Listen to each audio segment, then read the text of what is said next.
We remain steadfast in our commitment in delivering local news that matters. Stories that inspire. Enriching the lives of Filipinos in the Philippines and across the globe. This is your GMA Regional TV.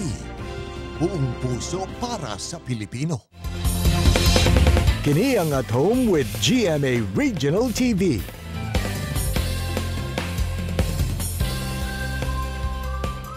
Mayong buntag, Southern Mindanao ug South Central Mindanao. Kini ang At Home with GMA Regional TV. Atod namo mga importanteng balitang lokal sa Northern Mindanao ug Caraga Region.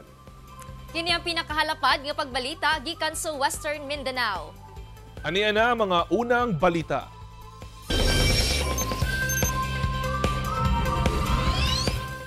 Ipatuman na karong adlaw ang bag-ong maximum speed limit sa mga kadalanan sa Davao City. Sugdan na sab ang pagpanakop sa mga magmalapason sa maong balaod sa dakbayan. Ani ang report ni Argel Relator. Sanglit na humana ang usa ka bulan nga pagpahibalo labot sa bag-ong speed limit ordinance sa Davao City. Adlang Huwebes, January 11, wala na matud pay warningan. Sanglit sugda na ang pagpanakop sa mga dili motuman sa bag-ong maximum speed sa mga sakyanan nga moagi sa syudad. Naka-install na matud pa ang initial signages kilid sa mga highway. Di nakalatid kung pila lang ang maximum speed, depende sa klase sa sakyanan. Apan magpadayon pa ang City Transport and Traffic Management Office sa pagmontar og dugang signage aron mas klaro matud pa kini sa mga motorista. Subay sa komprehensibong plano nga matag 400 meters nga distansya dunasay signage. Naatay na install nga mga benchmarking dito sa entry points, no? Entry points og end sa 80 kilometers. Tanan entry point nabutangan nato katong benchmarking makita to dito. Ubos sa ordinansa ang City TMO o Traffic Enforcement Unit sa Davao City Police Office maoy otorisado sa pagpatuman sa maong bag-ong speed limit sa syudad. Meron kaming 4 na speed gun. So in a specific area like doon siya sabi ko sa dulo-dulo sa may boundary nga na kung sa amin nahanap tayo 60-40 o 60-50. Dalawa gagamitin namin. Ang mga magmalapason mag-issue kitag citation ticket unya muna nga siguro karon nga bulan or 2 ka bulan katong citation ticket, but in the future nanatay katong smartphone nga gamiton nga mugawas ang receipt unya pwede na makita dayon sa atong enforcer nga kung na ba sila lain violation. 1,000 pesos ang first offense, 2,000 pesos ang second offense, o 5,000 pesos ang third offense. Makita ang kompletong listahan sa bagong speed limit sa syudad sa social media page sa City Government of Davao. Kauban si Metro Awing sa kamera. Ako si Argel Relator para sa At Home with GMA Regional TV. Nakalatag na ang mga aktibidad alang sa kapistahan ni Senior Santo Niño sa Shrine of Infant Jesus Foundation Incorporated sa Davao City. Gipagula na sab sa City Transport and Traffic Management Office ang traffic plan pasaka sa Shrine Hills. Atong ibalik si Argel Relator. Sama sa mga milabayng kapistahan ni Senyor Santo Niño, libuan ka mga deboto ang gilaumang mutambong sa mga aktibidad ni pahigayon sa The Shrine of the Infant Jesus Foundation Incorporated sa Matina, Davao City. Magsugod sa alas 5:30 hangtod sa alas 6:30 sa buntag ang prosesyon sa Statue of the Holy Infant Jesus of Prague. Sundan dayon kini sa pagpresenta sa Holy Infant Jesus of Prague. Ang schedule of masses, first mass nato is 7 AM. And then ang last is tuloy-tuloy na sir every hour ang mass nato. And then palo ang novena, and then ang last nato sa mass is 5 PM po. Bali ang kanang sa pahalik, bali naka-glass gihapon siya. Same last year kung asa siya ibutang. Tapos mag-trapo lang gihapon ang ano. Mulang gihapon din kaugalian.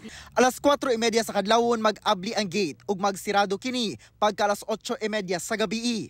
Samtang magpatuman og one-way vehicular traffic gikan sa Kanto Pluto ug Apollo Streets hangtod sa unang broadcast station sa Shrine. Kung gikinahanglan, regulated no entry ang ipatuman ug galing mudagsa gayud ang mga deboto. Ang mga sakyanan gikan sa Carlos P. Garcia Highway padulong sa Shrine Hills Road magpatuman sab og regulated no entry. Ang katong regulated meaning to say kung puno na siya dili na labi na ang mga tricycle di nakasaka, so i-regulate na to nga no entry siya. muna gi-regulate na to katulang limbawa na yung mga PWD siguro. So muna, okay naman tayo tao ginito nga mag-monitor. Hinoon, dunay 84 ka mga CTTMO personnel ang i-deploy aron maimumando sa dagan sa trapiko. Sa matang sa seguridad, ginabawal ang pagdala og hait nga butang, drones, tents, backpack ug tumbler. Kinahanglan sab ang pagsuot og face mask. Ginabawal sab ang vendor sa sulod ug gawas. Natay 80 gihapon ka PNP personnel sir from Davao City Police Office. Wala pa'y labot ang personnel from the station, kundi under siyang AOR, wala pa'y labot ang force multipliers and then the volunteers. Kauban si Melchor Awing sa kamera. Ako si Argil Relator para sa At Home with GMA Regional TV. 7 ka mga patayng lawas nga nakitaan sa usa ka mabaw nga kinalot sa Sapad, Lanao del Norte nakuha na sa ilang mga kabanay. Kidnapping ginalantaw nga motibo sa krimen. Ang detalye sa report ni James Pauloya. Gikumpirma sa hepe sa Sapad Municipal Police Station nga nakuha na ang 7 ka mga patayng lawas nga gipanlubong sa Sitio Lapao, Barangay Carcum, Sapad, Lanao del Norte. Sumala sa opisyal nga pasado alas 5 sa hapon adlang Lunes, miabot sa punerarya ang usa ka Winnie Dalora kinsa nagpailang igsuon sa usa sa mga biktima aron kuhaon ang patayng lawas niini ug dalhon sa ilang lugar sa margo sa tubig, Zamboanga del Sur. Magbanay lang sab kuno ang mga biktima kinsa paingon unta sa Cagayan de Oro City aron musakay og barko padulong Cebu City aron manarbaho. Milakaw kuno sa margo sa tubig ang mga biktima pasado alas 5 sa buntag adlong Domingo ug paglabay sa pipila ka oras dili na kuno sila makontak. Blanco sab ang kabanay sa mga biktima sa motibo sa krimen tungod wala man kuno sila kabangi sa ilang lugar. Murag silingan mi kay balo man siya wala dili kaaway di sa kuan niya ang giga nawa ipalupong na namo sa amo kahiluna sa nako na mga isuko. Dili pa sab kuno masuta sa kapulisan kung didto sa lugar gipampatay ang mga biktima apan aduna kunoy mga na-recover ang soko nga mga empty shell sa .45 nga armas. Posible kuno nga kidnapping ang motibo sa krimen. Padayon pa sab kuno ang koordinasyon sa Sapad Police ngadto sa margo sa tubig pulis sa Zamboanga del Sur alang sa hinanaling kasulbaran sa krimen. Kung atong i-analyze ang insidente, posible before sila gidala diri is di-abduct, no? Na may chances kay ngano man o according sa ilang family napadulong sila Cagayan para muadto og Cebu. Pero napaka-imposible kung ilang gisakyan muani sila diri para mohapit lang kung kisay hapitan nila na wala man sila kaila diri. Ako si James Pauloya para sa At Home with GMA Regional TV. Congressman Paulo Duterte mialma sa matud pa People's Initiative Movement nga giingong gipangunahan sa usa ka party list representative sa Davao City. Kini human gipapirma daw ang mga taga Barangay 76A sa Davao City og petisyon kalabot niini. Ani ang report ni Jandy Esteban. Kining mga residente sa Barangay 76A sa Davao City nga nahinabi sa GMA Regional TV, miingon nga daw dunay gipapirma kanila alang kuno sa ayuda apan wala daw gipasabot para asa ang ayuda. Gipangutanan nako para sa unsa ni ana man ang nagpapirma na kani ayuda ni sa gobyerno gikanig Manila nya ang gisugo daw ana ang PBA. Ang ilahang papirma ma'am isulat imuhang pangalan ug ang present number. Man pirmahan nimo. Asa man mo gipapirma ato gibalay-balay mo o gitapok mo? O gibalay-balay yun eh. Giinang ko ni purok, putong ni ato sa adto ka sa balay kay na dito naay kay diri ba daw ko ni butar ingon ko oo dugay na pila ka years na siya. Adto ka dito kay na kay pilapan dito na kay pirmahan. Para asa daw? Ayuda daw to gyud sa gobyerno. Ikaw pud nay. Oo. Yan mi sa balay, yan hanjoy mi sa balay. Pirma pug kapod. Pirma pud mi kayo na mapudaw na. Kayo lagi. Nakaabot na kini kang Barangay 76A Kapitan Robert Olan-Olan butang nga iyang gikapungot. Kinilang gihimo karon nga massive nga signatures na pag-present number, signature sa mga tao, pangalan, full name, unya ilang gipaluko ang mga tao nga kuno tupad ni IX kining financial assistance. So di ba pangloko man sa mga tao? Don't tell me matagaan na. Kini daw ang papel nga gipapirma sa mga residente. Ang nagpasiugda daw niini mao ang PBA party list nga gipangunahan ni Representative Margarita Migs Nograles. Usa di ay kini ka petisyon aron amyandahan ang Article 17 Section 1 sa 1987 Constitution pinaagi sa usa ka People's Initiative Movement. Anong ipagi man nato og hatagaan nato og ini assistance, food assistance. Mayroon taong gipasabot pod sa mga tao nga kini charter chains ni. Wala man gitabunan nilang letterhead. Tapos karon papirmahon. Unya tagaag stab. Kini kuno nga claim stub ang gipanghatag sa mga nakapirma na. Ay isa akong gipadakop karon gikan sa Bilosa. Gipablatter na ako dito karon. Gidrag pa nila akong pangalan nga ako kuno yung nagsugo sila. Pero come on, naabot diri sa opisina PBA gyapon ang nagsugo sila. Si 1st District Representative Paulo Duterte supak sa maong gitawag nga People's Initiative Movement sang dili kuno kini tingog sa katawhan kundi sa pipila lang. Kapin 2 billion pesos daw ang gitanggal sa National Expenditure Program o NEP budget alang sa Davao City 1st District. Sa 500 million pesos nga habilin, nakaalokar na ang 300 million pesos niini sa DPWH building project. Busa anaa na lang sa 200 million pesos ang budget alang sa mga Davaoenyo karong tuiga sa District 1. Wa usab daw siya mahuraw nga makuhaan ang iyang pondo para sa iyang distrito. Apan, ang makaluluoy daw, mao mga tao nga mibutar kang President Ferdinand Marcos Jr. Duna sab daw siya ay nadawat nga impormasyon gikan sa matud pa reliable source nga gihangyo na ang mga senador nga dili na mohatag og proyekto sa iyahang distrito. Giawhag sab ni Congressman Duterte ang mga Davaoenyo nga dili ibaligya ang mga pirma o boto, bugti lang sa 100 pesos o 10,000 pesos. Gikuhaan sa GMA Regional TV ang bahin ni Representative Migs Nograles apan wala pa kini mihatag og pahayag. Hinuon magpabiling abli ang GMA Regional TV sa ilahang tubag. Samtang sumala sa usa ka political science professor nga ugaling mapamatud-an kini usa kuno kini kapag pangilad sa katawhan. Now if that is the case, hindi ito authentic na people's initiative, no? Kasi may halong panloloko na to. 'Di ba? So bakit hindi na lang nila i-explain, no, kung ano yung papalitan nila sa constitution, and then with that, no, tanong nila yung tao kung gusto talaga nila ng people's initiative. And yun, no, pwedeng doon na lang nila makuha yung consent of the people. Pero referendum. Parang gano'n, no, parang referendum ang labas. Pinaagi sa People's Initiative, mao daw ang pinakadugay nga pamaagi o proseso aron usabon ang konstitusyon. Itandi sa Constituent Assembly o Constitutional Convention. Apan, dunay direct participation ang katawhan pinaagi sa People's Initiative. Start naman kasi ng People's Initiative is kailangan muna natin yung numbers, di ba? May required number kasi siya. No? Once na makuha na natin yung required numbers, diyan tayo gagawa, no, ng ating proposal, ano yung mapapalitan natin. And then pag meron na tayong proposal, may draft na tayo, doon na ngayon papasok yung plebiscite. No? Kauban, si Jojo Solarte sa kamera. Ako si John D. Esteban para sa At Home with GMA Regional TV.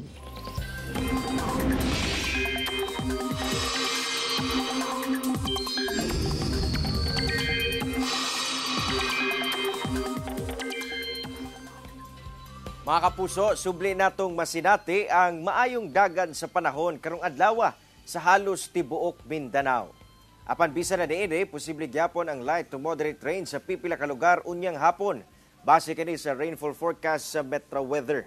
Sumala sa pag-asa, ulan nga hatod sa easterlies o di ba kaha localized thunderstorms ang lauman unyang hapon sa Mindanao ug ubang parte sa nasod. Hanging amihan sab ang nakaapekto sa northern ug central Luzon ug shearline sa Quezon ug Bicol region. Unom ka mga classroom sa usa ka hilit nga tunghaan sa Alicia, Zamboanga, Sibugay ang nasunog. Faulty electrical wiring ang posibleng hinungdan sa sunog sumala sa kabumberuhan. Dugang detalye sa report ni Efren Mamak. Dakong kalayo ang milamoy sa pipila ka mga classroom sa Santa Maria Elementary School nga usa ka hilit nga tungaan sa Barangay Santa Maria sa Alicia, Zamboanga, Sibugay pasado alas 4 sa hapon niadtong Domingo. Nadeklara kining fire out sa kabumberuhan human ang kapin 2 ka oras. Sa tala sa BFP, anaa sa unom ka mga classroom ang nasunog kung asa 2 niini ang totally damaged. Lakip sab sa nasunog ang mga laptop ug ubang matud pa mahalon nga educational materials. Busa ang grade 5 teacher nga si Grace Husol, nabalakas sanglit halos walay teaching material nga nasalba atol sa sunog. Sudyog kayong kahintangan sa pagtulog kay wala may comfortable nga rooms. Yun, kulang pag mga gamit, mga school supplies, sir, need yun na mo. Especially ka ng mga bond paper, printer, ink, kay ting exam na po. Hinuon walay naangol atol sa insidente. Giba na ang mabot sa kapin 8 million pesos ang danyo sa sunog. Sa initial nga investigasyon sa VFP Alicia Municipal Fire Station, faulty electrical wiring ang posibleng hinungdan sa sunog nga nagsugod sa usa ka classroom nga tapad sa usa ka kantin. Since ang room is built sa light material, sir, so possibly sa among investigasyon partial nga ang hinungdan is faulty electrical wirings ug ang tapad ato niya sir nga kantin build man siya sa light material sir maong kusog po ni Kuyanap ang kalayo. Sa karon ginatun-an pa sa tagdumala sa maong tungaan kung asa magpahigayon og klase ang ana sa kapin 150 ka mga estudyante. Lakip ang pagpatukod sa bagong room building. Nagpahimangno sab ang BFP Alicia kalabot fire safety ilabi na sa mga old school building. Kinahanglang ipa-check ang electrical connection niini. Magpundar og fire extinguisher. Lakip ang paglikay sa gingong octopus wiring. Inahiyahan na yun nato nga mugamit ta og kanang mga extension wires then isumpay-sumpay na to. Ang tawag ana sa mga octopus connection which is very dangerous sir kay usually mao gyud na siya hinungdan nga naisunog nga mahitabo sa atong mga establishment. Ako si Efren Mamak para sa At Home with GMA Regional TV. Kapinto nga sa milyon nga kantidad sa mga illegal nga mga pabuto nga nakumpiska sa otoridad sa Cagayan de Oro City gipang dispose na pinaagi sa pagpabuto ni ini. Sa pagpangulo ni Cagayan de Oro City DILG Director Jane Docalios, BFP o PNP, gipang dispose na mga illegal nga pabuto nga nakumpiska sa Task Force Firecrackers sa syudad ni atong milabayng Christmas season. Mikabot sa kapinto nga sa milyon nga kantidad sa mga illegal nga pabuto ang gipabusikan sa mga personal sa Ordnance and Explosives Unit sa Cagayan de Oro City Police. Sumala sa Bureau of Fire Protection nga pamaagi nila kini aron nga dili na mapahimuslan pa sa laing tao ang mga ginabawal nga mga pabuto. Pipila ka adlaw una ang pagsugat sa milabayng bag-ong tuig, naglusad sa operasyon ang Task Force Firecrackers sa Cagayan de Oro City aron gukdon ang mga namaligya og illegal nga pabuto. Nagmuntar og dugang tsunami early warning system ang FIVOC sa Sarangani. Dakong tabang daw kini aron mas paspas ang paghatag og abiso ug galing dunay tsunami threat. Ano ang report ni Abby Caballero? Personal nga may bisita sa Maasim Sarangani ug FIVOC Jansan Sarangani Office ang Science and Research Specialist sa FIVOC Central Office.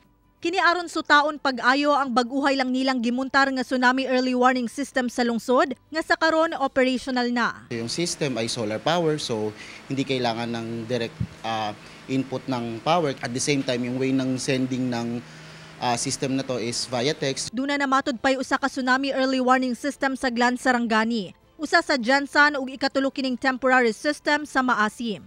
Ila pa daw obserbahan kung strategic ang location sa gimuntaran niini. Big help siya, especially kung isang malakas na lindol ay posibleng magkaroon ng tsunami. So from after ng lindol, mag-recede yung tubig, makikita kagad ng DRR yung data. Samtang gawa sa early warning system sa FIVOC, importante sa matod pa nga kahibalo ang mga residente sa mga senyales. O galing dunay tsunami threat aron dali silang makabakwit. Pag may malakas sa lindol, yung tipong nasa coastal area ka, tapos hindi ka makatayo. Ganong kalakas sa lindol. Pangalawa, drop. Yung tubig, it's either biglang aatras or biglang tataas. Pangatlo, roar, meaning yung tubig o yung tsunamis parating na sa coastal area. Kauban si Gary Balantay sa kamera. Ako si Abby Caballero para sa At Home with GMA Regional TV. Pipila ka mga rice traders sa Zamboanga City, gikabalakan ang posibleng pagtaas sa presyo sa mga imported rice sa syudad sa mga musunod nga adlaw. Dugang detalye sa report ni Efren Mamak. Gikabalakan sa pipila ka mga rice traders sa Zamboanga City ang posibleng pagtaas sa presyo sa mga imported rice sa syudad sa mga musunod nga adlaw. Sa Magay Public Market sa Zamboanga City, ana sa 52 hangtod 60 pesos ang kasamtangang presyo sa matag kilo sa imported rice. For now, steady pa rin siya. Pero parang may banta na tumaas. Yung pinakamura is nasa 52, yung pinakamahal is nasa 60. Namamahalan na sila. Pero tayo nagbebenta tayo, wala tayong magawa. As of now, hindi pa man naggalaw yung mga presyo. Pero yung nagsabi sa amin, yung mga wholesaler, magtaas daw ulit. Na siyempre, aware na tayo kay medyo konti na lang siguro ang supply. May tendency magtaas na. Worried tayo kasi yung mga tao, the end consumer, they are affected. Ang mamalitay nga si Bin Saudi, aminado nga maapektuhan gayod sa posibleng pagtaas sa presyo sa bugas. Kilo-kilo na lang po. Hindi po kaya ng budget ng mga tao po. Kasi marami po dito sa Zamboanga City na mahirap talaga. Ang ubang rice trader, gilauman nga mapadayon ang importation of rice aron mapaubos ang presyo sa mga bugas. Mag-import sila, sigurado sir bababa talaga ang mga komersyal. Hinuon sumala sa Hybrid Rice and Vegetable Growers Association sa Zamboanga City nga sa karon wala pa naapektuhan ang presyo sa local rice bisan pa adunay posibleng pagtaas sa presyo sa mga imported rice. El presyo del aron, el imported rice, amo el pasubi-subi. Pero el de amo local rice, ang kanit bien subido. Ada lang mga kanito bende na 52 pesos per kilo. Kauban si Sim Romero sa kamera. Ako si Efren Mamak. Para sa At Home with GMA Regional TV. Kini ang At Home with GMA Regional TV.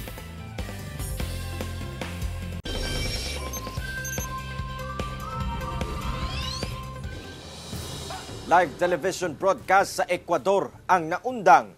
Human kini gisunod og mga armadong lalaki. Pipila ka oras human nagdeklara og state of emergency ang ilang presidente. Nakurat ang mga taga-Ecuador diyang taliwala sa live television broadcast kalit nga naundang kini og nakita ang mga nakabonet og armadong lalaki nga misulong sa mong television station. Gipahapa ang tao sa mong istasyon sulod sa pipila ka oras. Hinoon paspas nga miresponde ang kapulisan og nakontrol pagbalik sa otoridad ang mong istasyon. Gibutyag sa National Police nga gihikling sa karon ang tanang empleyado sa mong istasyon sa Guayaquil aron masuta ang ilang kondisyon ug aron mabalik ang kahapsay ug kalinaw sa istasyon. Gikumpirma sa kapulisan nga anaa sa 13 ka suspect ang ilang gidakop. Nahitabo kini pipila ka oras human gideklara ni Ecuador President Daniel Noboa ang state of emergency o gideklara ang 22 ka gangs nga mga terrorist organizations. 21 samdan human ang pagbusikad epekto sa gas leak sa Texas sa Estados Unidos. Mao kini ang sitwasyon gawas sa usa ka hotel sa Texas, USA. Human ang kusog nga pagbusikad nga epekto sa gas leak. Makita ang mga debris nga nagpasad sa gawas sa Sandman Hotel sa Texas. Ang mga bintana ang nangalagpot. Gani ang ubang debris sa pagbusikad ang miabot sa kalsada. Sumala pa nga na sa 21 katawo ang samdan sa maong insidente.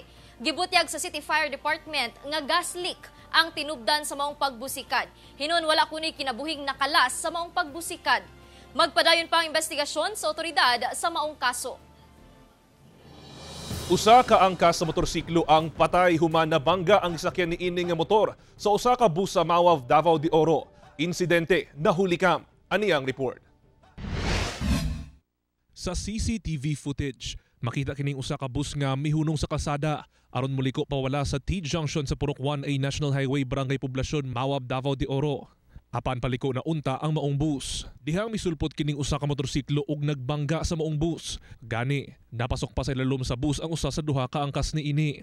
Sa video makita nga nakabangon pa ang driver sa motor nga nagsulob og green nga sinina.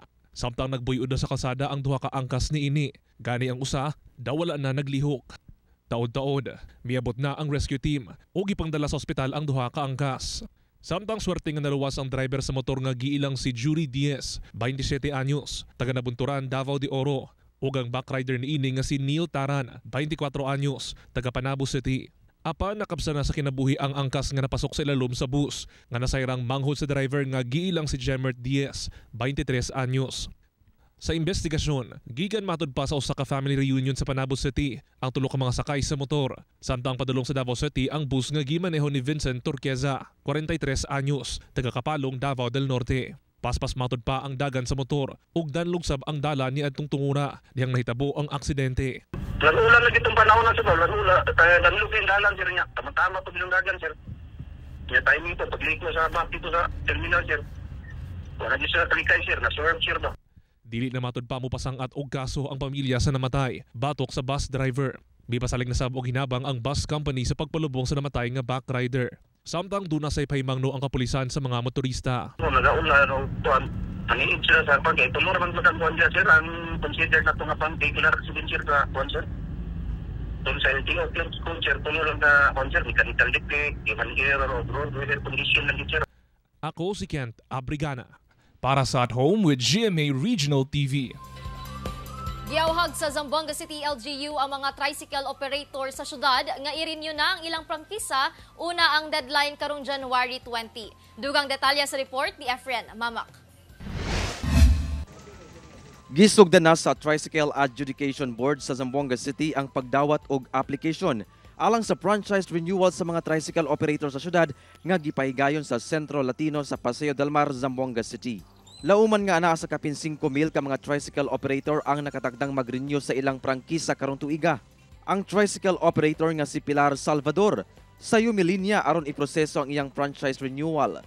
Panawagan niya sa LGU nga angay kunong pahugtan ang kampanya Bato Colorum nga tricycle nga naga-operate sa syudad nga mokompetensya sa ilang panginabuhian. No, dahil siyempre kami kompleto, sila hindi.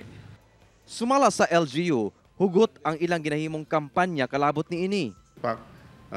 Puerte el kampanya di aton kontra ko ng mga kolorum tali di aton mga traffic enforcers no ta puhi ta bisya kenken sa mga tan operate without franchise. Gawas sa mga walay prangkisa nga tricycle, mo kompetensya sab kuno sa mga tricycle operator ang e-trikes nga naga-operate sa national roads, sumala sa gipadayag sa mga operators ngadto sa LGU. Hindi debe entrali na mga ablakita na mga kamino no kay prohibited ese ali lang sila na mga barangay roads debe sa mga e-trikes. Posibleng ma-impound ng mga tricycle unit nga mapakyas sa pag-renew sa ilang prangkisa. Posible sa makabayad og penalty nga magsugod sa 2,000 pesos pataas. Mulungtad hangtod January 20 karong tuiga ang franchise renewal sa mga tricycle. Kauban si Sim Romero sa kamera. Ako si Efren Mamak para sa At Home with GMA Regional TV. Mao kadto ang mga uling balita sa Mindanao karong adlaw. Mamahimo ninyo kining makita pag-usab pinaagi sa pagbisita sa official website sa GMA Regional TV o bisitaha ang among official YouTube channel o i-click ang subscribe button para sa pinakaulahing balita. Daghang salamat sa itong mga kapuso sa Mindanao nga nagalantaw ka namong sa itong mga kapuso abroad. Padayon lang sa pagtutok sa mga lokal nga balita matagadlaw tungod sa GMA Regional TV. Local news matters. Kami sa At Home with GMA Regional TV, tibuok puwersa para sa mas dakong misyon ug mas lapad nga pagserbisyo sa nasod.